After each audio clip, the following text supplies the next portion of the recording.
Perth Racing Preview is where the Straight Up team finds you the winners, and here's the Straight Up team with their preview of Saturday racing from Ascot. Yes, time for the Perth Racing Preview, and a massive preview coming up. Bradley McManus joining us in the studio. Very good afternoon to you, Bradley. Hi, Mart. Hello, Tay-Tay. Hello, Brad. How are you? Wonderful. Good to hear. Bit of youth in the studio, don't we love it? We do. Holding the fort down while the important people around the place are off doing more important things. How do we think Mart's going at the moment? What's the line on Frothy's consumed by 3:38 p.m? Who's performing better, Marty Young or Matt Nowlan? Matt's a class above in those situations, isn't he? Yeah, he's a class above a lot of people. Mart potentially less exposed in recent months. Hasn't had as many runs under the belt. First up, no trial. Might get over racing a bit early, particularly with the people he's surrounding himself with. He does have Pendlebury traits, but Mart, the veteran, never just time stands still when he's in that sort of environment. The vision that came to me was Yes Queen in the gym crack at the back of the field, just really wanting to go, wait to let go and hit the line really hard. He's good in traffic. Let's just say that. Before we get stuck into the conditions expected out there on the weekend, those dividends from the first at Pakenham, 4.10, 6 and 8. For Latin Boss for Ethan Brown, 5.30, $1.50. Beat 10, Rosangela, 1.30. Third was 6 Victory Tune at $1.80. The Quinella 5.80 exact at 12.30. Trifecta 40.70. First four, 4.10, 6 and 8, 172.20. And the second event at Pakenham is only 5.5 minutes off a start. Small field there. 5 Edgerton favourite there at 2.15 from 3. Yes, we are at $2.35. Do you think, before we get into the conditions of the day expected on the weekend, boys, do you think that this race day that we are looking forward to on the weekend, do you think that it's getting to a point now where it could potentially become an event even bigger than our traditional biggest day of the year in Railway Stakes Day? So it seems to be making those steps already. Yeah. Tourism WA involved in the whole event. You get the East Coast, probably higher quality East Coast runners, so Overpass clearly head and shoulders above. Best field we've had for the race thus far? This year? No, not for mine. Probably not. Not when mine. you've had Bella Nipotina, Amelia's Jewel and Overpass in the past. Yeah, if Bella Nipotina's in the field, I think that probably beats this year. Asfura, etc. as well in the past. I think because we're so sport for choice, aren't we, over the spring-summer carnival, we've got good race meeting after good race meeting, but this one around this time of the year for WA sort of stands out a little bit. That's what might really push it forward in the future. It's already just getting great legs, isn't it? I think the fact that and it's been spoken about through the week, but we've been able to land the second and third horses from that TJ Smith, and if Overpass hadn't have been able to hold on in that race, he was only grabbed late in the piece, and he was the winner. He was always still going to come across here, and that would have meant in another world, we've got the winner of the TJ Smith and the placement of the Quokka and moving it to be 3 weeks after the running of that race, allowing us to get more talent and more Group 1 quality across for it. I think it's done wonders for this race, and will continue to do for it moving forward as well. It'll be interesting. I think at the moment, 3 weeks after a TJ is perfect if we do want to target some of these TJ Smith runners. Now, obviously, Easter's not going to fall on the weekend it has, and Anzac Day's not always going to be 3 weeks after the TJ. It's going to be interesting to see what that does crowd-wise with Anzac Day tomorrow, public holiday, if it affects the trots with the footy on. Does it affect Ascot on Saturday? Are people away for the long weekend? It'll be interesting to see how that works, but I think ideally going forward, if we could have the Quokka 3 weeks after the TJ Smith and we could lock that in every year, I think we'd make that decision pretty quickly. Already a couple of disgruntled punters on the text line here for Retrovision. 0427 789 571. If you are here for Speed Maps this afternoon, you are going to be disappointed. Martsmaps.com. You can head to martsmaps.com.au if you are after Mart's Speed Maps, but if you are, I wouldn't be opening it on the work computer. I'd be doing it on the personal. Is that an inside joke? I can't imagine Marty's maps are any good. Oh, well. But if you do want them on the day, if you do approach Tabby the Quokka, just got a sneaking suspicion who might be wearing the suit on the day. So if you do want map information, Tabby might be able to sort you out. Okay, conditions on the weekend, Brad. I know you're always the man to go to for the expected track conditions and how we might think this track will play on Saturday. Yeah, what do we got? A 3 metre rail with a mild easterly to southeasterly. I'm just changing things up a little bit this week, Rolls. I'm going to assume it's on pace until it shows me otherwise. Oh, terrific. What about you, TC? What was your... Yeah, I've done my form thinking, settling last at Ascot would be the best spot to be. Sweepers track? Yeah, I might get it wrong. Winding up over the top. Yeah, we're pretty quick to kick track managers in the you-know-what, aren't we? But this season, Ascot's been absolutely outstanding. It's been the best Indeed. It's been for the last 5 years, I think. Indeed. Comfortably. You wouldn't expect... It's been pretty... You've been doing the form with a lot of confidence going into the races, thinking that, the best horse with the best map's going to win. Wherever you settle, you've got a chance. There's not been too many meetings where a certain spot in running hasn't been able to win. Correct. I completely agree with you there, TC. And we might just take a look at this market for the Schweppes handicap race number 1 on the program, Over the Mile, before we head on track to Pakenham for their opening race. Number 1, Without Reg, has been $5.50 out to $7. 2, Zafira, 7 out to $7.50, out half a point. Number 3, Trio, $3.10 out to $3.60, unwanted in betting. 4, Blazing Emerald, $3.80 to $4. 5, Macchiato, 18, has trimmed up slightly into $16. And the 6, Western Power, on the back up from an impressive win last weekend, $3.60 into $2.75. Has been very well supported, stepping up in class, has Western Power. Bradley. And we'll start with that horse, Rolls. Western Power, 800 at the 360, 900 at the 330, and 1,000 at the 275, which they can have again. It is easily the one and only for the race. And you are listening to the Perth Racing Preview here on Straight Up, and we are just about to get stuck into this 10-race program. We've taken a look at the market moves for race number 1. TC, did you have any strong thoughts here in the opener and what looks to be obviously a small field, a tricky tactical little affair? Absolutely, it is, Riley. No strong thoughts. 275, I thought, is certainly short enough for Western Empire. I think you can make a case for all 6 runners, to be fair. That's why I'm thinking I'm probably going to stay out of race number 1. If you force me to tip, the way Blazing Emerald's going, it's pretty tough to punch holes in her form. She, I think, in this field probably finds the top. I don't think they hold up on Zafira. Probably just park on Blazing Emerald from there. You've got Brad Parnham out in front who can ride a really good race from there. Trio with the blinkers on interests me, but no strong thoughts for mine. Interesting to note, Trio. Blinkers go back on, had 5 career runs in the blinkers and hasn't won any of those 5 races. That's a stat. You have to think it's a signal of some intent.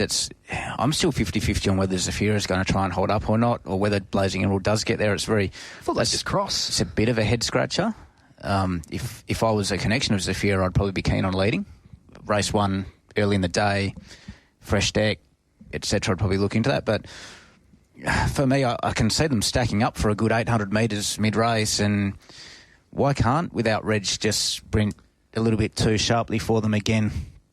It's probably not going to be run like a true mole race, so it's one that's hanging out at a pretty reasonable price, but I don't really have any major interest in a tip or a bet in this. Yeah, no strong thoughts from me either, Brad, but I am with you. I do think Without Reg looks the value at the moment. I think he's over the odds at $7, and he comes through the superior form lines for mine. He won well in this company last start at 1,400 metres, 3rd in the Grandstand Cup at 1,500 the start prior, beaten under a length by Watch Me Rock, and as we know, that's proven to be really strong form. Has the 60 kilos to lug, but I thought they could find a really nice spot with him this weekend from the barrier that he's drawn in this small field. I thought he would get close to the run of the race, and can't see the mile being of any issue to him the way he's racing. So the $7 on offer, obviously not a race for each way punters, being the pay 1-2, but $7 on offer I don't think looks a bad bet to start the day. Why the weight of money for Western Empire, do you think, Brad? 3 wide no cover, did a bit of work. It was a very slow tempo to play devil's advocate. He just looked comfortable. It was one of those watches, and obviously was pretty keen on his chances last week, Brad, but it was one of those watches where it wasn't... You're never happy when the horse you're on lobs 3 wide, no cover, but they just looked to be dawdling along, and he just looked to be in a happy... He looked to be a happy horse in running, and he looked to be travelling nicely all the way throughout as well. Yeah, and you go back and you go, well, will those form lines hold up because Speak to Me just didn't turn up, and So Lucky got a nice run through, sprinted home okay, but that's turning into So Lucky, isn't it? So everyone will have their different price point for Western Power, but punters are very keen. A few pros very interested in being on it in race 1 of the day. Yeah, I was a little bit nervous, but then I saw the horse that loomed out of the pack as the real chaser late was So Lucky, and went and got first place in the queue. I think we can be... it can be a flattering win for Western Empire in that circumstance. You'd rather be in the run Western Power than So Lucky in a slowly run race like that. You'd rather be 3 wide, no cover than 3 back the fence. Yep, correct. If you know what I mean. So visually it looks impressive, but what I'm trying to say is not as impressive was what I think 270 now up in grade makes it look like. I agree. Thought it was a good win. Think he's a nice horse, but he's stepping up in class. He meets a much stronger field of gallopers there on the weekend, and he is under the odds at the 275. Before we move on, interims there, Pakenham, 5-3-1-8, 5 Edgerton, 260-130, beat 3, Yes We Are, 180, third was 1 Animal, no third dividend, Quinella $3, Exacta 650, Trifecta 980, first 4, 5-3-1-8, 27.90, double on 4 and 5, $15, 2, 6 and 9 out. Race 2 there at Pakenham, race number 3, 21 minutes away. Race 2 on the program is the Tab Touch West Speed Platinum Handicap over the 1,000 metres. Favourite is Wares, saddlecloth number 1, Talking Gibberish for Zach Lloyd in the saddle, currently at $2.20.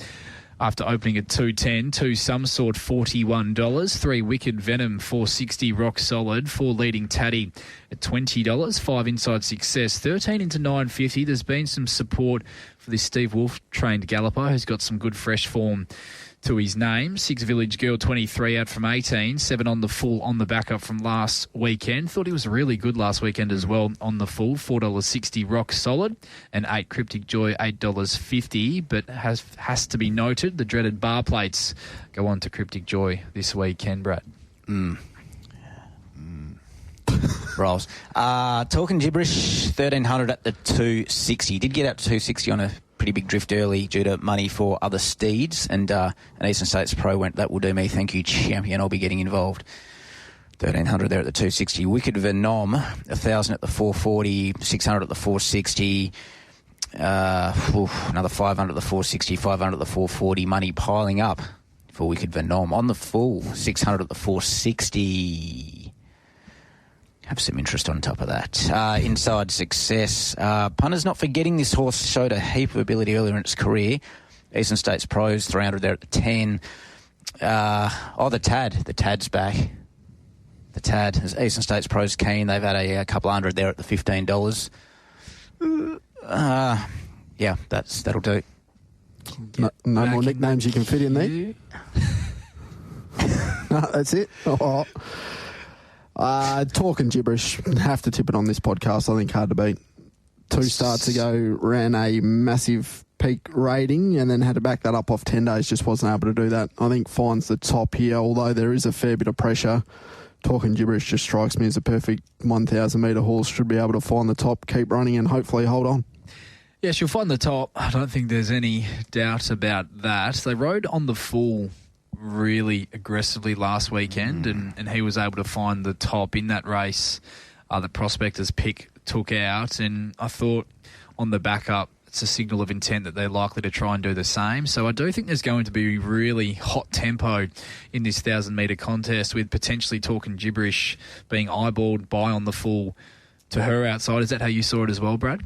Yeah, you do sort of wonder when you've got one of those Eastern States jockeys and they sort of get to the front early with a bit of intent. How quickly might the others just go, oh, we're not getting to the front, so we'll just... Maybe they just take hold pretty quick. I'm always 50-50 about that. Straight out of the gates, I will say last week on the full was a little bit, sort of had to muster to the top. It wasn't sort of brilliantly out of the gates, I will say. We're Talking Gibberish is pretty quick sort of straight away hits the ground running. So, and we haven't touched on Some Sort, who you'd think would just be handlebars down as well. So there's pressure everywhere.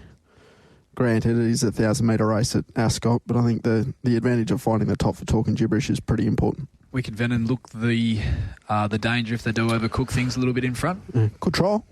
Nice trial. Showed a bit more early speed than what we've become accustomed to in that recent trial. Wicked Venom may have come back a more complete product this time in. Would have been a lot more keen about Wicked Venom had the horse maybe drawn sort of 4 or 5, and you can just park in behind that speed that we think that's going to eventuate from the draw. Probably just has to go a pair or two further back than I would have liked first up personally. But granted, if they do it over the overdo it up top, thank you very much. Wicked Venom will be the one getting over the top. We do have one on the text line from Dougal from Champion Lakes. Very keen, leading Taddy each way. Very keen. Good to have you with us, Dougsy. That's our look at race number 2. No strong thoughts from me. I'm happy to stay out of race number 2 for now. Race number 3 on the program. We'll get through this one before we take a break here on the Straight Up Perth Racing preview. It's the Bellis Racing Stables 30th anniversary handicap. And in case you weren't aware, they also won the Perth Cup. Horse number 1, Memory Parade, is dropping back in class. $3.70 out to $4. 2 Henchard, 8 out to 11. 3 Fine Touch, last up winner, tough win too, defeating Blazing Emerald, 6 out to $7. 4 B Bardo, $2.20 and hasn't moved from that opening quote. 5 Emerald Trader, 16 into $13. 6 Strike Now, 18 out to 19. And 7 Grand Reserve has had some support, $8 on opening into $5.50. Heaps of chipping away early and probably continually throughout the day for Memory Parade and B Bardo. That's been a constant trickle for those two. And then as these markets settled, a couple of Eastern States pros got stuck into Grand Reserve, obviously out to $8.50 into $5.50, so a couple of $300 and $400 bets there, Grand Reserve. But that is about it, TC. No strong thoughts for mine in this race. 220. B Bardo's a horse on the up. Clearly needs to step up in grade. The 1,800 metres, I think, is still a query. Last time she did get to 1,800 metres, that was pretty sharply up in distance from the 1,400. So I'm not sure we've got a great picture of the 1,800 metres suits her down to the ground. It very well might, and she's going to be hard to beat with the turn of foot she displays and 55 kilos on her back. Clearly, Memory Parade brings really good form into this race. Does have to now carry 58 kilos, though 1,800 deep into a preparation. Is there any improvement left? I'd probably say no. Grand Reserve gets the services of Tyler Schiller, and I think is likely to find the front, with probably Fine Touch sitting to the outside of Grand Reserve, and from there they can probably control the race up to the 1,800 metres suits Grand Reserve. Fine Touch you can make a case for, and you could probably even make a wider case for Henchard, who was a little bit unlucky back in the field last time, who probably should have finished a little bit closer from gate 2. He's going to get a really soft run. So, look, I've made the case for 5 horses, and we've got a 220 favourite, which I don't really want to back, so if that helped anyone other than killing a bit of time, great.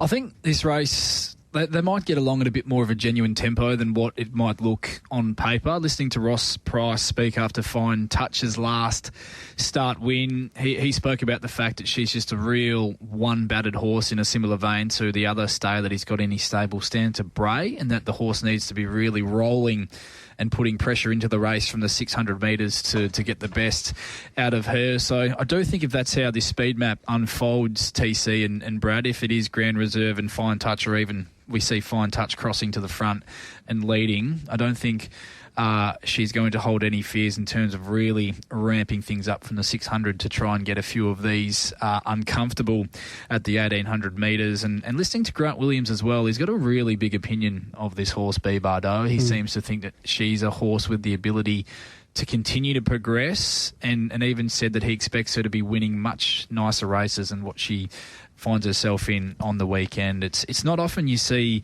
a horse reel off the quickest last 200 of the entire meeting at the end of a mile, and that's what she was able to do last start, and she only seemed to be hitting overdrive late in the piece as well. I don't think the 1,800 metres will be of any issue to her, but I will be interested to see how she goes, TC, if it's an 1,800 metres run at a genuine clip and it's not just a crawl and a sprint from the corner, which I don't expect it to be with the engagements of Grand Reserve and also Fine Touch. And Memory Parade's a really interesting runner, Brad. Obviously coming out of much stronger races on the backup from last Friday. The last time she won a race, she was on the quick backup as well. So clearly that's a positive for her. I think you can mount a really genuine case. She was unlucky not to have won that race last Friday on Good Friday, where they broke 150 over the 1,800 metres. It was a really strongly run contest. Gets him with the 58 after Braden Garth's claim. And if I was the Caseys and Connections, I'd be telling BG to do everything he can to just find the back of Pike in running and try and follow his every move with this horse who doesn't have a great deal of gate speed. I think that'd be not a bad way of attacking this race for Memory Parade in the form that she's in. So wrapping up, no strong thoughts from UTC. Bradley, is there anything at odds that entertains you at the current quote?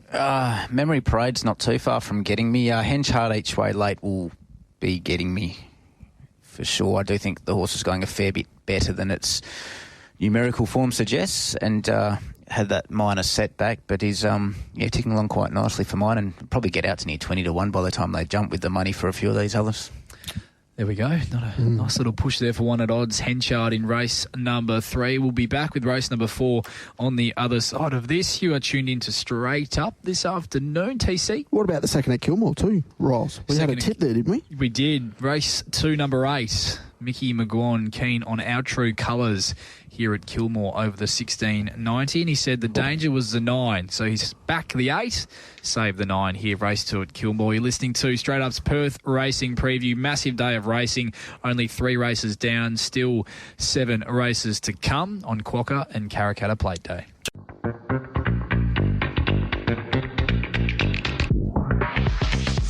The Perth Racing Preview is where the Straight Up team finds you the winners, and here's the Straight Up team with their preview of Saturday racing from Ascot. A couple of text messages we do need to get to off this Retrovision text line. Good afternoon, champions and TC.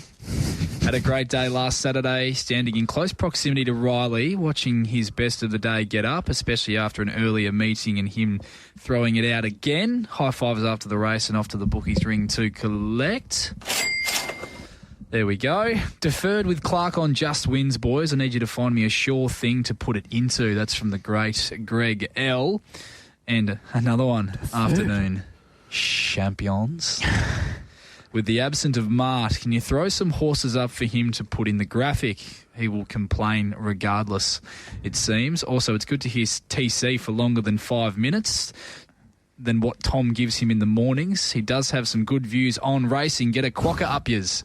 Cheers. That's from Benny from Wattle Grove. Good to have Thanks, the Mum. boys listening in this afternoon here on Straight Up. 6 minutes past 4 o'clock, 20.4 degrees outside currently. Cool conditions expected on Quokka Day as well. Race number 4 on the program is the MCA Polytrack Handicap over the 1,400 metres. One Siberian Siren, $5 after opening at $4.40, has been easy. Number 2, Speed Dream, sneaky run last start, 9 out to 13. 3, Planet Cash, 34. 4, Count the Sessions, $8.50 out to $14. 5, Deferred, who Greg L thinks is the best bet of the day, $3.40 into $2.60. Could you hear that chair creak? 6, Great Fortune, $5 into $4.80.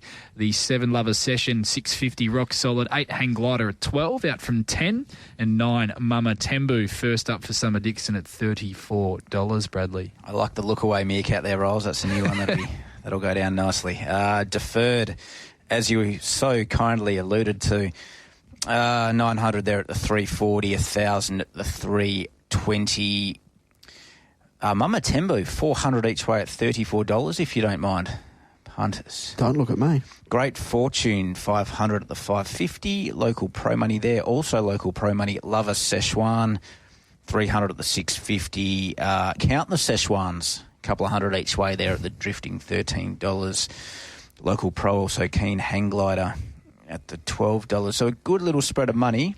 But all in all, the Deferred's the one that they are keen on. Is that the way you're seeing things here, TC? Can Deferred break her duck this campaign? I haven't landed that way, but I have an important question. Does Great Fortune find the top over 1,400 metres first up? Yes, is my answer. I doubt it. You doubt it. Okay, well, that upsets me, Bradley. I thought, now, look, you look at the first up stats, 6 goes for just 1 second. But I think last preparation, Great Fortune went to another level. I think for sure. Different horse, Yep. take those stats out of it. I thought the most recent trial, Orchid away, Apprentice on, I thought he got through the line okay. I think pass mark down the straight at Pinjarra, they've been a little bit difficult to sort of judge. I think if he was able to find the top 1,400 metres fresh, coming back off a really good campaign, the last time we saw him at the races was only 2 lengths off Watch Me Rock. It was 70 plus, first up 66, Brad Parnamon finds the top at Ascot, hopefully. I thought might be able to give a sight. We're not quite getting each way odds, but that $5.50 that you mentioned, if we do get something like that on the day, that would absolutely get me in this race with Great Fortune. Deferred, the slight knock for me was I thought every possible chance last start. Agree. From gate 9, what does Tim Clark do? That was my knock. I think I can see him being positive and finding a spot here. There are a number of horses that are back markers, or at least they haven't been showing any early speed in their recent runs, TC. Horses like Planet Cash, Mama Tembu, Speed Dream, Lover Session, I thought they were all likely to end up in the second half of the field. And if he did show that positivity out of the barriers, which is what he's known for and what he's built an incredible riding career out of, I do think there probably looks a spot for him, even though it does look a bit awkward on paper, Brad. But I'm seeing things pretty much rinse and repeat as you, TC. The query for mine, whether he's fit enough and forward enough to lead and win fresh at 1,400 metres, and Brad seems to think he's no guarantee of leading this race. I'm strongly considering retracting that statement. The more I look at it, I think Siberian Siren might want to hand up at 1,400 because it hasn't been strong through the line at 14. So the one I had as a possible fly in the ointment was Hang Glider. Yeah, and this is where I'm mounting that case for Great Fortune, being the fact that Hang Glider's 1,000 to 14 first time. Query at the distance. Siberian Siren led them at pretty moderate fractions at 14 last start and got pretty convincingly run down. So I thought they might be looking at taking that leader's back trail with her this time around. So I thought if Great Fortune could lead and dictate, I loved his trial. I thought his trial was super down and I know they're hard to gauge, but I thought his trial is exactly what you wanted to see from a horse down the straight at Pinjarra. And I thought his first up run when ridden upside down last campaign, I know lesser company, but as you mentioned, TC came of age, that prep was really good as well. So not for me at the price currently. I'd love to see some each way about Great Fortune, and that'd be a bet for me. Yeah, this race absolutely did my head in. I was just so many horses. You always like to find a few where you think everything looks good, it looks suitable, it looks a nice setup, and I'm sort of struggling to find a horse that ticks that box at the prices they're at. When I'm making cases for horses like Speed Dream and making a case for Count the Sessions, who's probably doesn't seem to be in great form, but if Count the Szechuan's turned up the A1 version, this should be race over. I'd be tipping from that gate. So if you could pick when Count the Szechuan showed up in A1 condition, you'd be a millionaire. Yeah. What about Speed Dream? He's a real sneaky off his last start run. He was super. Yep. And it was a much improved run. And I'll give it that classic. If he wins, I lose. Yeah. And his late sectionals there, Speed Dream, not going to help the confidence levels of the great Greg L listening at the moment, but his late sectionals in comparison to Deferred were much better.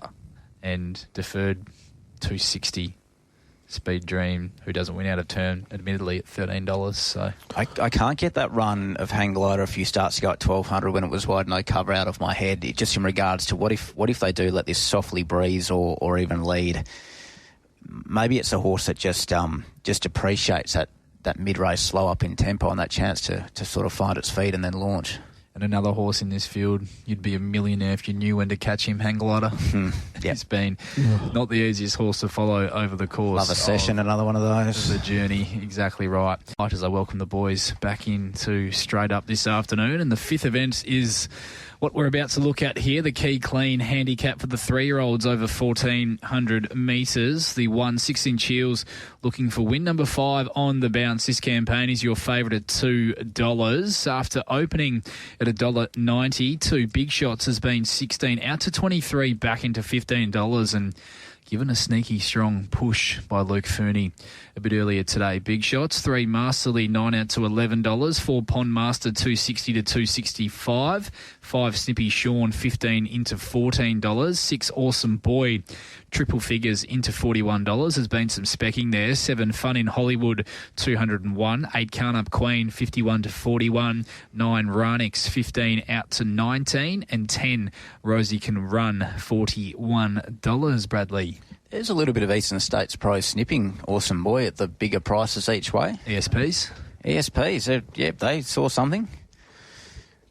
I mustn't have been watching the same race, but they saw something. Pondmaster, 1,400 at the 250, 500 at the 260, Snippy Sean at 250 each way at the $16. Nice place component there too. Big Shots, there's some sharks circling at that big price each way, local pros included.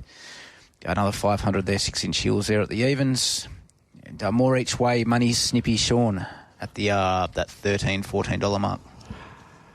TC, what did you make of this race for the 3-year-olds? Are you in the camp of 6-inch heels, looking hard to beat once again? Looking Yes. for 5 wins on the bounce? Yes.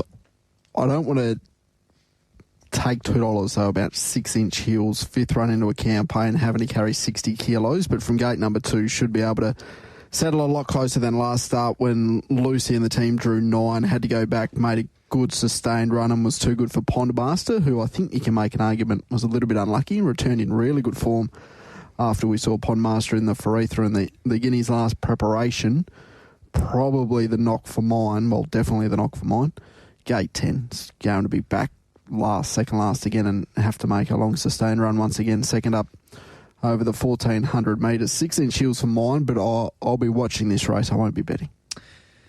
I tend to agree. I just think it looks a really sticky setup for Pondmaster, who the market suggests, Brad, is the main danger to the favourite. I'm not overly keen on being with her at the even money currently available for reasons mentioned by TC, but Pondmaster got close to her late last start, but Lucy sat up for the photo on 6-inch heels, was soft on her on the line, and just think if Pike goes forward on this horse, who has shown gate speed previously, he's a chance of being posted deep because there is some speed drawn underneath him, or he takes the other option, and that is to go back and to look for a track into the race, which likely leaves the 6-inch heels would hold the aces in that case, because she's likely to land on the back of the leader, Masterly, who I expect to give a pretty strong kick on straightening, and that should just allow Lucy to pop off his back and the room to move to come after them in the straight.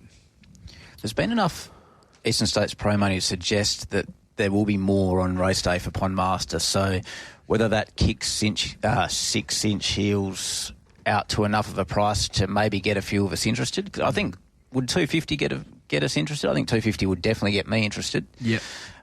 So if I'm about 250, 260 region. If it gets to that stage, just purely on the fact that, as you've alluded to, looks to be pretty handy to the leaders with that chance to just get out, straighten up and ping, that would interest me. But, yeah, otherwise, staying out. I think Big Shots is a big watch. There's been some money for him, Brad, as you mentioned, at the big price as well. Clearly just didn't come up last preparation at all. You go back and look at some of his early 2-year-old form. It was outstanding, really. He ran some really good races as an early 2-year-old.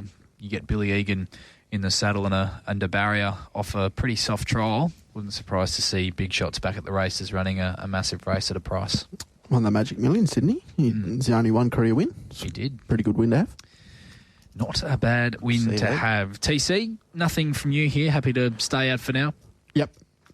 Okay, moving on to my favourite race of the day, race number 6, the Swan Draft handicap over the 1,200 metres. Before we do that, we will clear up those interims. Race 3, Pakenham, 1, 7, 8 and 10. Number 1, All Business for Ben Allen, 520, 190. Beach 7, Madame Griselda, 320. Third 8, Oceanella at $1.40. Quinella, 39.90. Exacta, 58.60. Trifecta, 239. The first 4, 1, 7, 8 and 10, 923.70. Double on 5 and 1, 18.20. 3, 5, 11 and 13. The scratchings there from race number 3 at Pakenham. But moving to race 6 here at Ascot. Canny Rock, $8.50 out to $9.50. Back after a month between runs. Number 2, Yeah Righto, best backed runner on the whole program last start. $3 after opening at $3. 3 Shooting Spirit, $5.50 on the backup, out from 5. 4 Supportive, 21 to 23. 5 Banks Avenue, 16 to 23. 6 Beccalotti, 9 out to $12. 7 Zoobolts, 15 to 16. 8 Katona, 18 out to 26. 9 Camera Action, hello, $6.50 into $3.90. Big jockey change there. 10 Capital Express, 21 to 41, and 11 Cheryl Shout, 11 out to $14. Oh, Bradley, isn't this a meerkat? Camera Action. You're hosting the show. You tell me, Ross. $6.50 into $3.90. What price did you have it? Not as long as $6.50. Didn't you? No, I was closer to $4.40 region. Oh. But fire away. Is that like $4.50 or $4.30?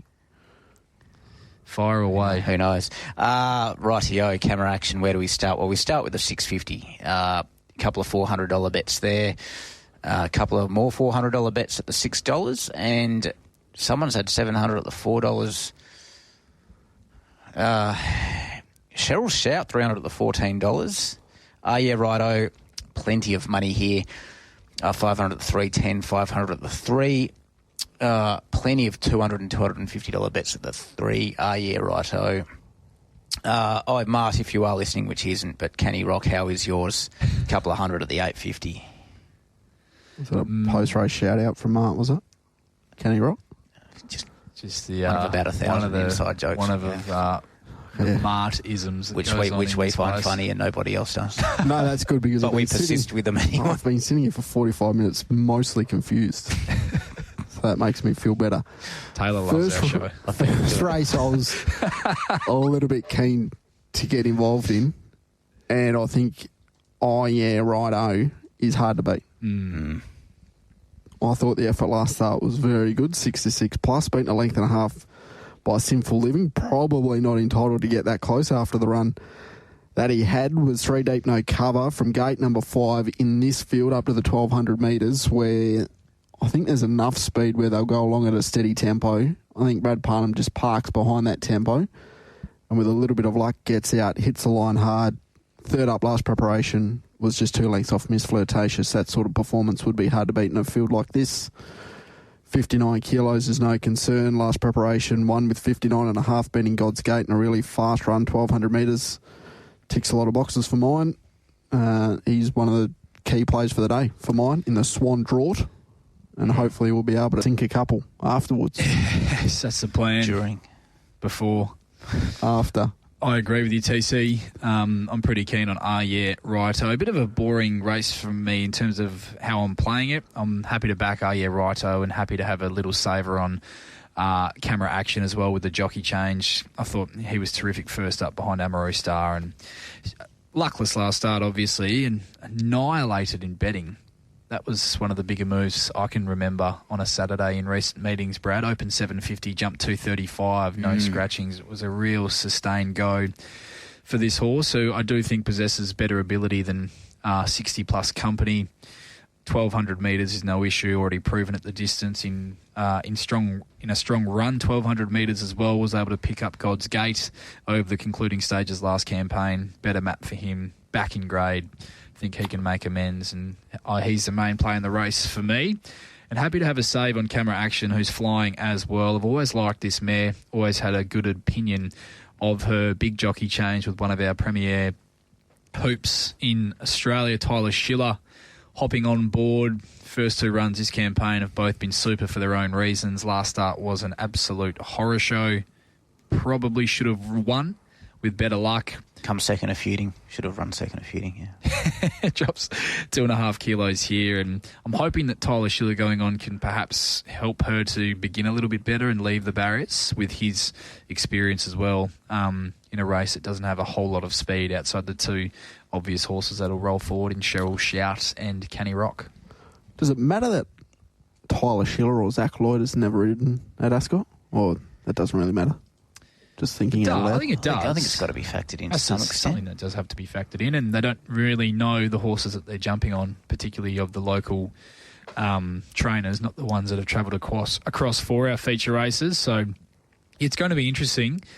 She's just been showing no real tactical speed at all, has she, Brad? Camera Action in her first 2 runs this campaign. Yeah, very good point. I'll talk about a few that you guys haven't because you've covered the main chances there. Becca Lotti can put in a really good run fresh, and I didn't mind the trial. I don't think it'll lead, but they wouldn't want to let it lead and leave it alone because you'd have Cheryl's shout in the race, so there might be a bit of tempo there. Did you guys cop the trial of Capital Express? Good trial. Mm-hmm. Taylor did not. That was quite an incredible trial. That's a pretty hot form trial too, so that for those trial watchers, that might be worth having a look at. Even Katona was a nice sneaky trial, I thought, and Katona on its day can run a race as well. Very key booking of CJP there for a first up run. Gets me intrigued as well. So for mine, it's a pretty wide open type of race. I'll be swinging off Camera Action, but... Swinging off is one way to describe it. Oh, that's good. That's good. Yeah, no, it's Katona's an interesting one, isn't he, Brad? Because he's on his day, he can really wind up and let rip. But he's got an intriguing first up record. On his day, yeah. On his day, he's only had 4 days. Yeah, but they were 4 good days. They were very good days. Very good point. He's got a big finish. The old boy. How old is he now? He's been 40 around forever. He's about my age. 8. Yeah, close. All right. So, yeah, righto. One of TC's stronger plays on the program for me. Happy to echo TC's sentiments like, yeah, righto, and we'll be chopping out on Camera Action. And for me, anything but Camera Action. Yeah, watch it piss in. Race number 7, the Lawn Pride. We're into the features. Here we go. This is where we start to ramp things up. It's the Lawn Pride Australia Group 2 Karrakatta Plate, our premier race for the juveniles over 1,200 metres. And bear with me as there are plenty of runners in this market with a capacity field. The one, Castle Road, dominant last start winner of the Perth Stakes, is at $11 after opening at 8. 2, Do I Feel Lucky, Magic Millions winner, 21 out to 23. 3, King's Court, 61 out to 91. 4, Just to Fly, good push around for this galloper, 19 out to $21. Zach Lloyd booked. 5, Exceed the Boom, 51 to 91. 6, State Wide, $31 out to 34. 7, Talk and Co, $5 into 380. The 8, Yes Queen, $2.40 into $2.25, and that's been a price that has moved since we sat down here in the studio. So there has been some money for Yes Queen this afternoon. Number 9, Loves Talking, 51 to 71. 10, Perfectly Proper, 19 to 26. 11, Schnitzer Latte, really intriguing addition, 12 out to $14. 12, Golden Opera, 61. 13, Hard Solo, 51 to 91. 14, God's Rapture, 15 to 20. 15, Perfect Sister, only had the one start for a win, 16 out to 19. And 16, Good as Hell, 41 out to 71 for emergencies waiting to gain starts. And most of them with live chances if they did get a start. That sort of Karrakatta. Rolls, Talk and Co, the Eastern States Pros, the ESPs, really liked that each way quote, 550, about 500 each way. We've had 1,000 places, 900 places, 400 wins, 300 wins, all Talk and Co. Yes Queen, that money's really starting to pile up. There are no huge bets, but that money has come nationally and the bets have been piling up. In regards to other sharp money, there's been a little bit of snipping. Loves Talking at a huge price, TC. Yeah, righto. I thought it was a little bit more wide open than Yes Queen at 225. I can understand why she's favourite. I can understand why Talk and Co's second favourites, but I think Castle Road has a chance. I think Schnitzer Latte has a chance. I think if you go wider, Do I Feel Lucky has had one bad run in his career when he ate some dirt in about the 800 metres at Ascot, and I think there's clear excuses there. He still had the audacity to sort of looked like he was about to loom at the 300. So he's at $23. I'll be having an each-way bet Schnitzel Latte.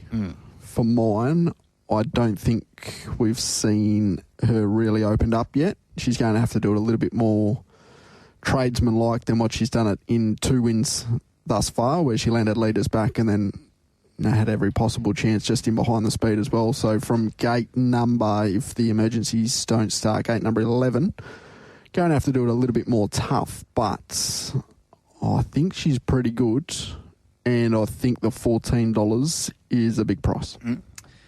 I certainly think she is the X factor, and you don't want to factor in what jockeys and trainers say to the media too much into doing the form and actually sort of trying to dissect each race from your own perspective. But just talking to William Pike a couple of weeks ago when he was yet to make his decision in terms of what he was going to ride in the Karrakatta Plate, he spoke about the fact that off the back of that win last start, she gave him the feel that she will be up to her eyeballs when she makes it to a race like a Karrakatta Plate. So we gave her a little bit of a squeeze, and she put them away within 4 bounds, and then he just wound her down.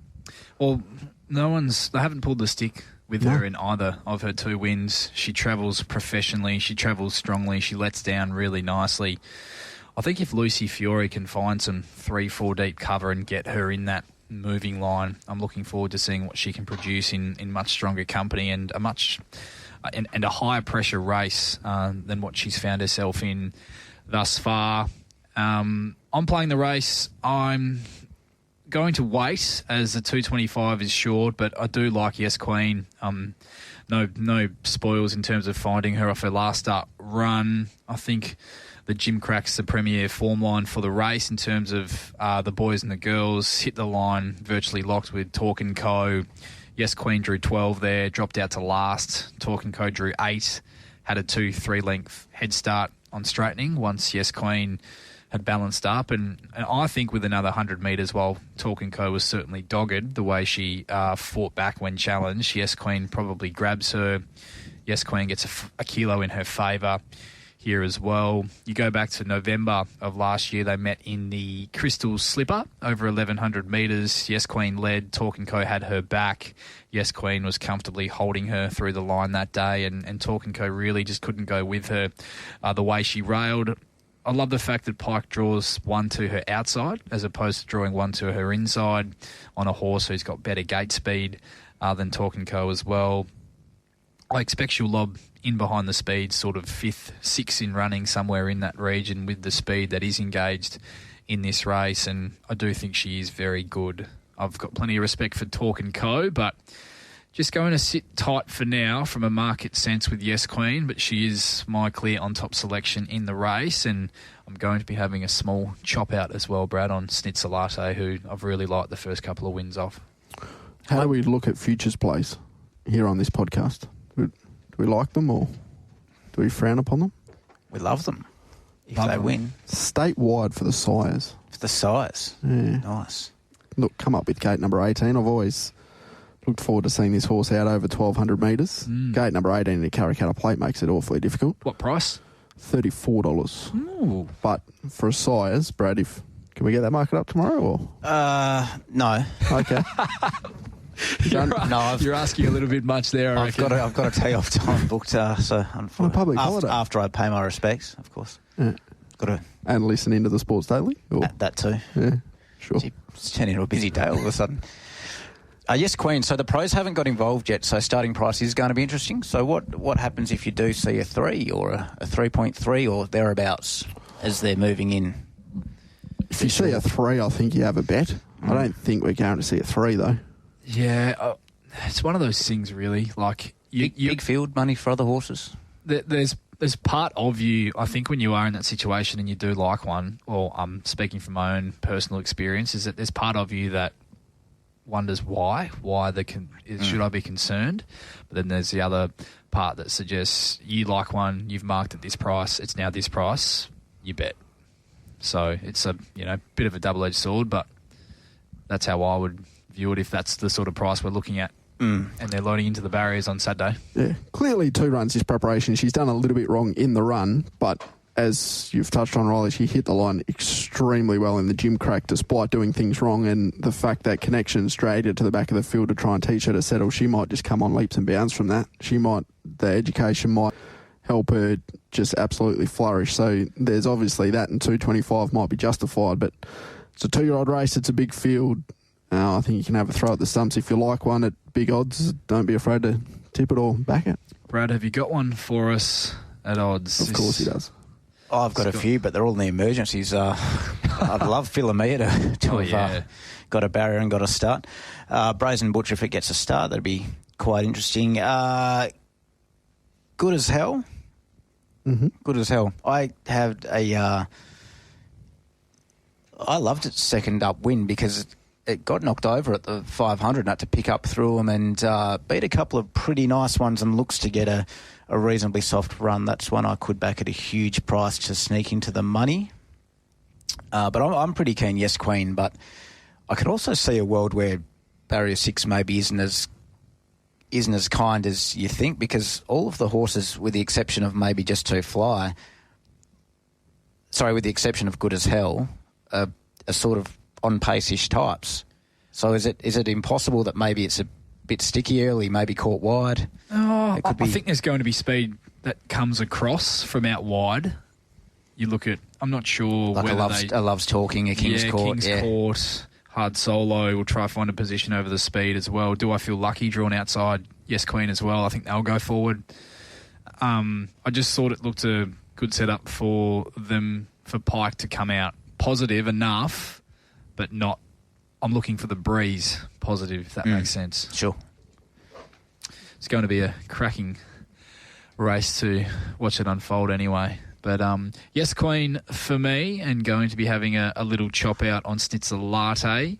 Schnitzel Latte each way for UTC. Correct. And Brad, strong push for... Yes Queen, but on a really, really out wide. Good as hell. Jeez. We love that. 70 to 1, 12 bucks a place, yeah. One at massive odds there. So the size market, where'd we end there? Politely declined. We end up with the size market. So just when acceptance has come out? I didn't think there was anything polite about it. It was just a flat no.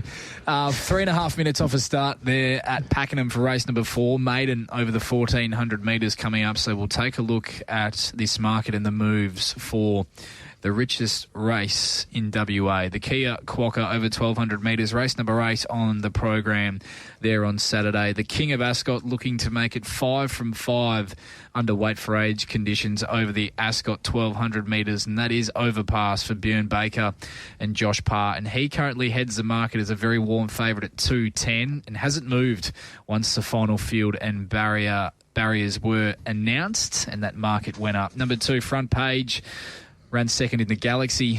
First up, $9.50 to $8. Has been spec'd. 3, Western Empire, $6.50 rock solid. 4, Crescetti, $31. 5, Magnificent Andy, $34 out to $51. 6, Headwall, luckless in the Group 1 TJ Smith, and that has been very good Group 1 form. $5.50 out to $6.50, just a touch easy. 7, Triple Missile, triple figures. 8, Rope Them In, $21 to $31 off a disappointing run in the Roma Cup. Joker's Grin, 14 out to 18, drawn the outside. 10, Brave Spirit, triple figures. 11, The Boss Lady, 18 into $11. There's been some money for the Boss Lady there.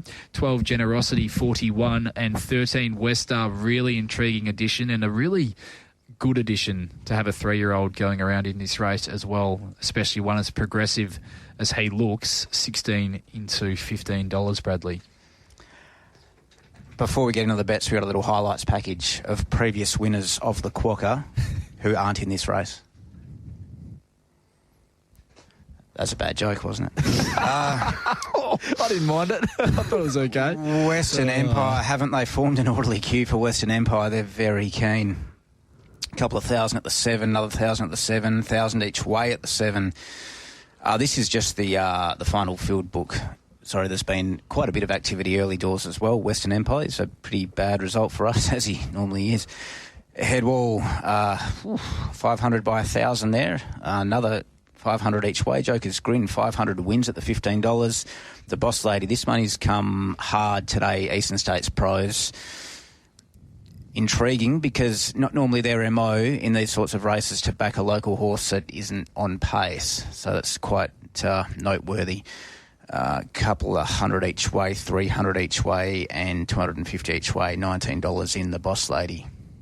TC, we're taking a look at one of our two feature races out there on the weekend, the richest race run in WA, the Quokka. Are there any chinks in the armour of Overpass, do you think, stopping him from going 5 from 5 at the track and distance underweight for age conditions? No chinks that are obvious. He gets probably the best map he's got in any run he's had in Perth. It looks like it on paper anyway. Yep. He's drawn barrier 10, but there's not really any speed in this race. I think maybe drawn inside him, Crescetti is positive. West Star is probably positive, but they're not positive where they're going to show intent to lead. So Overpass gets to the top, you think. Front page sits at his flanks. From there, Josh Parr can rate him like he has on 4 other occasions here in WA, and he'll be awfully hard to beat. He's coming off an almighty run in a TJ Smith. You'd think that should be pretty good form for a Quokka. Loves Ascot, loves 1200, loves weight for age. He ticks a hell of a lot of boxes. How do they beat him, Bradley? Are you asking or you're pleading? Is it? I'm pleading because he's beaten me the last 4 times. So is this the race? You know, we've been looking for ways to get him beat. Is this a race where we've given up and we're not getting him beat, and he somehow gets beaten? Oh yeah, absolutely. Yeah, for that's sure. That's the way I'm looking at it now. Sure. Like, well, you'd think the way the Winterbottom was run, the Winterbottom just gone. That's probably the way he was going to be beaten, where they just absolutely try and blow him up early. They've gone ridiculously quick for the first 600 of the Winterbottom, and he's still there punching away and holding them off on the line. Now he gets an easier lead, he gets to control, and or an easy breeze. Either it doesn't bother the horse, we know that. I'm making I would have loved him to have drawn a barrier, but I'm making a really good case given the price differential for Headwall, one of our other Eastern States Raiders. I think he's clearly the danger to Overpass. I thought he was incredibly unlucky not to have beaten him home in that TJ Smith, and he's now currently $6.50 genuine each way compared to the even money on offer for Overpass. And I do think he's the most likely winner of the race, but you just do a little bit more of a deeper dive into that run in the TJ. He's got to the line in near identical late splits to Jimmy Starr, who's since come out and dropped on them in a Group 1 all-age stakes. Since then, if he finds the barrier is the tricky part because he's not a horse with a great deal of gate speed. I would have loved to have seen him draw somewhere in that 2 to 6 region so he could hold up a pair or 2 pairs closer in running. One of the best jockeys in Australia in Zach Lloyd on board. Young up-and-comers, just needs to find the right track into the race, and if he's travelled over the same horse, I think he's the one that might get Overpass punters worried over the concluding stages if he hasn't already established enough of a buffer on the chasing pack. Yeah, absolutely. I think you can make a case all 3 runs his preparation for Headball. He's probably unlucky not to win. In the Oakley Plate in Caulfield, found some traffic at about the 200 metres. He finished 2.5 lengths behind Jimmy Starr, who had a beautiful run in that race. Then goes to Flemington in the Newmarket down the straight. Had to make a weaving run through the field. Sort of followed Jolly Star through the field, and she won. He didn't get enough time to run her down. And then you've made the case in the TJ where he was just absolutely bolting for about 300 metres of that straight. Riley, and then he let down late over the 1,200 metres. He might just be, as a 5-year-old, just might be the best version of himself. And from there, I would have loved to tip him on top. It's just the map that is the concern. If something was able to lead Overpass and maybe make him work a little bit harder than what he wanted to, then you could see Headwall getting over the top. But my worry is just Overpass is just going to get a little bit too easy in front as opposed to what he did in the TJ. But having said that, 230 a place about Headwall would entice me a little bit more than 210 a win about Overpass. I'm preaching forgiveness, and you're both going to scoff at me, but Rope the Min, you're going to poo-poo. Rope the Min's run in the Winterbottom was, in my opinion, as good as Overpass's run in the Winterbottom last year. So, while I'm very concerned about what may or may not have happened last start, because that was genuinely a career worst, we're getting $41 each way. Mm-hmm. But having a little bit of hope that Wolfie, the genius, has worked out what's gone wrong and fixed it. But what we do know is that it's a better barrier draw for roping them in this time. It's a better speed map for it. It's a great setup. If you knew the right version of rope them in would turn up, it would go very, very close. Are you surprised at the money for Western Empire? Because we've just seen it almost every start, I'm not too surprised. And Target Race, Grant and Alana, they're all stars at it. So. It's done it before, have they? Grand finals, backing them, getting them right. Even first up when it won Western Empire at the 1400 last prep, they found it, the big price. Just on rope them in, now it's not mentioned in the steward's report, and I'm not saying he would have finished off any better, but just going back and watching that replay last start, because it was head-scratchingly bad, he never travelled into the race like the winner. But he did cop it looked as though he was just starting to come through and make that run that presented to him on straightening. Then he copped that bump, and you could see it really affected him. Like, he really misstrode and changed how he was working into that race as soon as he copped that bump at the top of the straight and that little bit of contact. So I know he was beaten six and a half lengths, and it's going to have to be a massive turnaround to obviously turn the tables on them, on the horses he met in the Roma Cup, and also overpass from the Winterbottom on the weekend. But I can see the train of thought there with this horse who went around $4 in a Roma Cup, $16 in a Winterbottom, where overpass was favourite and was as good a run as the winner in your eyes, Brad, and now he's $41 around the traps on an each-way basis, and his first up run, while in lesser company, was still pretty good. Yeah, if we can get rope them in that turned up in the Winterbottom and the Colonel Reese Gold Rush, the Munamek, then we'll if we can get that rope them in, then we're right in it. But if the rope them in turns up from a couple of weeks ago, it's confetti after 50 metres. I thought the blowout to include in Trifecta's first fours, but now she's not so much of a blowout with that money at $11 and $3.50 was the boss lady. I thought Gate 2, just that soft run, we saw, like we speak about that Winterbottom a fair bit, but what Hot Zed was able to do with that really soft run, 3 back, 4 back, the fence, poke through, get a nice run on a good tempo. She's got to turn a foot like Hot Zed has. She's clearly come back really well. Billy Egan rides Ascot well. I thought she was one that you need to include if you're having Trifecta's first fours. And she's a winner. She's a winning machine. 10 wins from 17 starts, a fair old resume for the boss lady. But that's our... We've tried to get him beat. We've tried. We've done our best. He's beaten me 4 times, so I have to go again, don't I? Yeah, head wall each way. You're not really allowed to tip him at this stage, are you? Yeah, I'll stay away. And he'll win. And he'll bolt in. The Joey, race number 9 on the program. The Drummond Golf Joey, over 1,200 metres, which is the field of horses, our best sprinters that were unable to earn themselves a start in the Quokka. Number 1, Comfort Me, currently at $20 after opening at 17. 2, Ripcord, $4.80 out to 6. 3, Snowdome at $9.50 in from 10. 4, Mood Swings at 21. You're on air. 5, Saloon Bar, $4 into 3.70. 6, Ginger Baker at 26. 7, Keep Reading, 41 to 51. 8, Rockanori, triple figures. 9, Almighty Class, 16 out to 26. 10, Oxbridge, 41. 11, Search and Rock, 16 to 19. 12, Baby Paris is a scratching, means Ice Pick Nick gains a start. 13, Twain's Angel, $6.50 to $5.50. 14, Pachula, 11 into $8 has been spec'd. 15, Laced Up Heels, good trial, 15 into $12. 16, Younger Lass, 41, and 17, Ice Pick Nick at $23. A bit of movement and fluctuating in this market, Bradley. Cracking lineup, isn't it, gents? Mm-hmm. Up and about. You can hear the excitement there.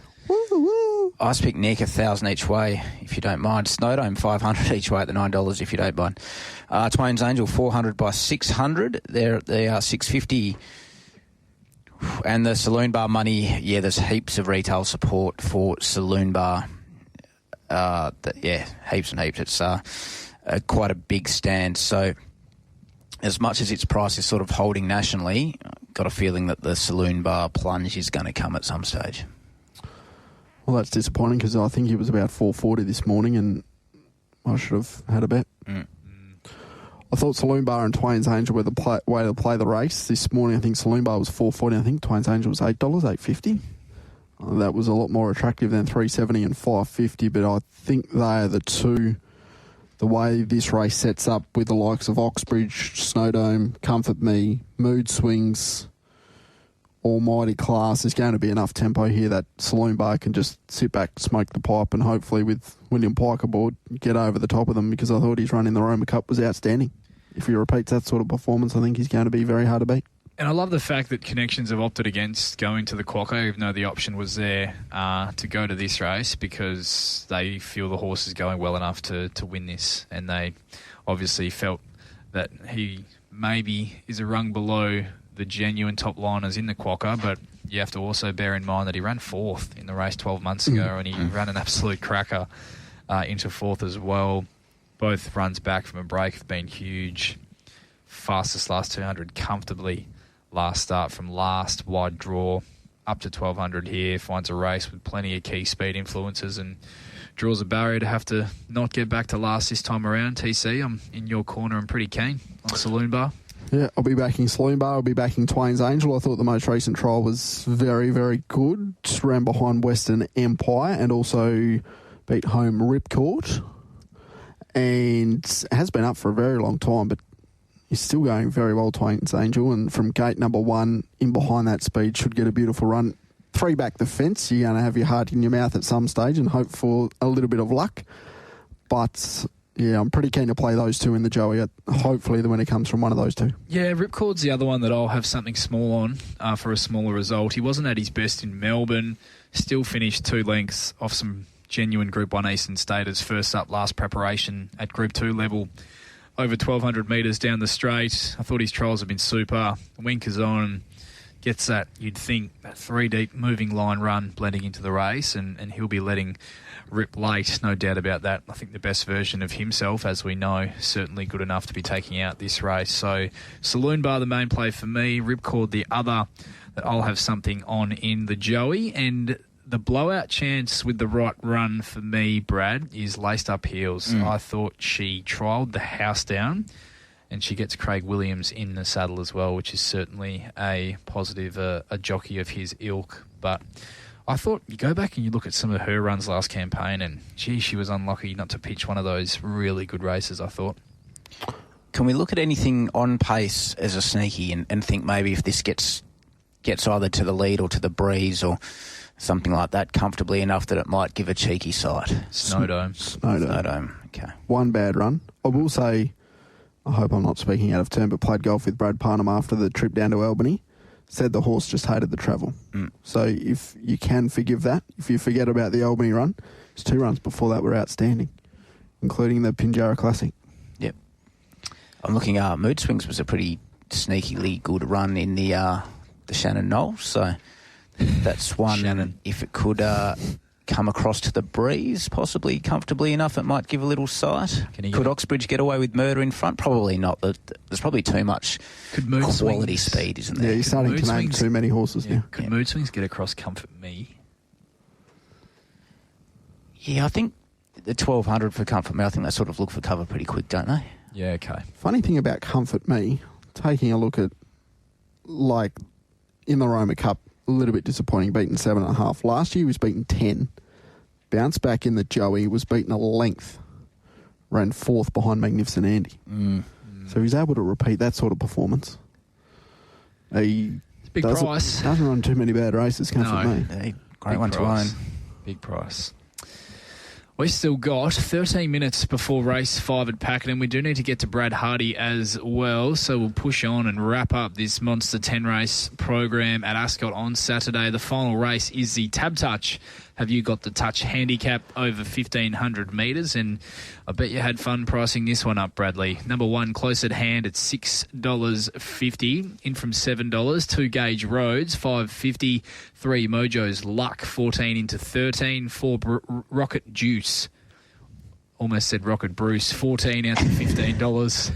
5 Brazen Empress, 7 out to 850. 6 Dialing, 850 to 12. 7 Dennis Shoe, 12 into 10. 8 I'm Crafty, 18 to 19. 9 Invincible Ruby, 26. 10 Boosack is our favourite. 370 has eased out a fraction to $4. 11 Feuding, 12 into 11, the winner. And 12 Bow Talk, 51 into 23, Bradley. Interesting betting race because there's been national support for a few that we haven't seen, and there's also we've copped a few locally that don't seem to have gone off much elsewhere. So we got Dennis Shoe 800 places there at the 360, Boosack 600 at the 440, Gage Roads 400 each way at the 550, close at hand 400 at the $7. Local pro money at Bow Talk times 2 at the big early place price. It's a place meerkat there, Ross. It was $8 a place. Boosack a bit more money there. Local sharp money, Mojo's Luck as well. I hope I'm in front by this stage. You're in trouble if you're not. Yeah. At least you'll be hydrated. Yes. Swan Draughts. I'll be playing each way. I'm not having a big bet, but close at hand for mine in the last. Clearly, I've got a little bit of an issue having to carry the 59 kilos, but get the service of Billy Egan in the saddle. At Ascot over 1,500 metres 2 starts ago was beaten 3-length sales session. Last time out at Pinjarra, you can almost put a line through that run. No luck whatsoever. From gate number 1's going to need a little bit of luck in a race where I don't think they're going to go overly hard. Gage Roads, Brazen Empress, Bow Talk might sort of be the 3 that are trying to vie for the lead. Depends who wants it the most. But at around that $7, $6.50 now with Tab Touch probably will get me without a lot of confidence in the last for a horse that's going to get a very soft run. And possibly by this stage of the day we might know that the fence is off, so forget everything I've said. Your map does coincide with martsmaps.com. That doesn't sound like a good thing. I'd say it is a good thing, actually. How are you going with that merch? It's getting there. Oh, I'm excited about some of this merch. Yeah, there is merch coming. Golf polos? It'll be some singlets. form of garment. Oh, yeah, right. Ripped jeans. Not too many places in Perth you can wear that. I know a couple. Ask me how. Those special running pants that Mart wears, those ones that cut right up on the Emeralds. sides. The running shorts. The ones with the slits. The what? Mart wears these running shorts. I probably slits. can't go into The detail old about style. it. Yeah. Well, getting hot in here. This race for mine just screams rough result. Lionel race. Oh, very Lionel. We're aligned here, Ross. Screams Lionel. Go on, declare him, Riley. Go on. I'm not declaring anything on this. I actually thought, pending what the market does, I love the trial of Mojo's Luck, who ran some really good races last campaign. It could be a really messy setup here where they pack on the corner and it could just come down to who gets the most flowing run into the race, gets up over the concluding stages, and didn't think Mojo's Luck was impossible at the big price. Dennis Shoe, I thought he was very good last start. He's built into his campaign nicely. He appeals at the double-figure quote at the moment. And you could even make a case for a horse like Bow Talk at $23, who was only beaten 0.3 of a length by Blazing Emerald at Pinjarra 2 starts ago. Then I thought Austin Gallardi pulled the wrong rein last start by handing up mid-race and then just became a really messy run to the post from about the 600 for him from there.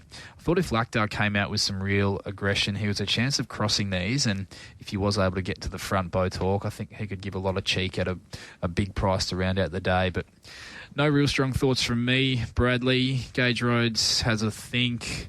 Close at hand, 3 back the fence, 59. Needs a bit of luck, and Boosack's Boosack, really. I wanted to throw out 2, and now I'm going to throw out 3, which is just stupidity, isn't it, really? Let's be honest. I didn't think Dialing would get out to $14 around the traps from the soft draw, and that interests me, and it wasn't going to. But everyone's got their price, and that's much bigger than what I had it. The two I want to talk about are I'm Crafty and Feuding. Feuding, who we know very well. There are two of him. Only. Well, we'll go with one good, one bad. Let's hope the good one turns up. And the good one has turned up out of nowhere before. So you got to love the jockey booking. You got to love the fact that it could be a sort of suck-ping type race where there's a bit of pace outside him and they just sort of shuffle, and if he gets a bit of cover in he can run a race in this Feuding. He's absolutely good enough on his day. I'm Crafting was beyond the horror watch first up. It trolled Sleeper. It's actually a really nice horse. I'm Crafty. We might find out more over time, but drops a bit of weight. Is an animal over time that I'm convinced will be absolutely up to this grade, if not better. So looking forward to a run from it at the $20-odd. Okay, there we go. Have we helped anyone? Don't think so. So you just plan on being in front by this stage of the day? Go field in the quaddie. It's actually not a bad point. This could be a wild old finish to the quadrilla on the weekend. Can literally make a case for every horse in the race. Yes. All right, we've got to get to a couple of things over this next half an hour, so we better get stuck into our best bets on the program on a massive day of racing. We might start with you, TC. Best bets for yourself across the 10 races. All right, race 6, number 2, On Yeah Righto. $3 currently. I'll be backing Schnitzer Latte each way in race number 7. Skip the Quokka, and then in the Joey we'll back Saloon Bar and also Twain's Angel. Okay, we'll get those done up in the graphic and we'll chuck that up on the socials. For me, Bradley, great fortune in race 4. I'd love some each way, so happy to sit tight for now, but being able to get my money back for running a placing with it would get me. Race 6, happy to back Yeah Righto and save on camera action. A little bit boring there. Race 7, Yes Queen, best bet on the program for me. Small save, Schnitzer Latte. In the Quokka, I'll be backing Headwall on an each-way basis. I agree with TC. I like the genuine each-way price on offer for him. And in race 9, Keen Saloon Bar, and happy to make Ripcord a smaller result for mine. Bradley? Karrakatta, Yes Queen. In alignment there, I was with a sneaky bet at any old price, good as hell each way. Race 8, probably biased, but going with Rope Them In each way at $41 for giving one bad run. Race 9, Saloon Bar, yes, tick. Race 10, Feuding and I'm Crafty. And I didn't want to say Darling, but I have to now that it's $14. But Feuding and I'm Crafty, put them in your quaddies and they can both run really good races. Gentlemen, TC, it's been terrific. Thanks for coming in. Can I go? You can. Oh, Can we have you on again? Yeah, talk to my people. Chuck him in the rotation. Thanks, gentlemen. Bradley, you were good as always. Bye.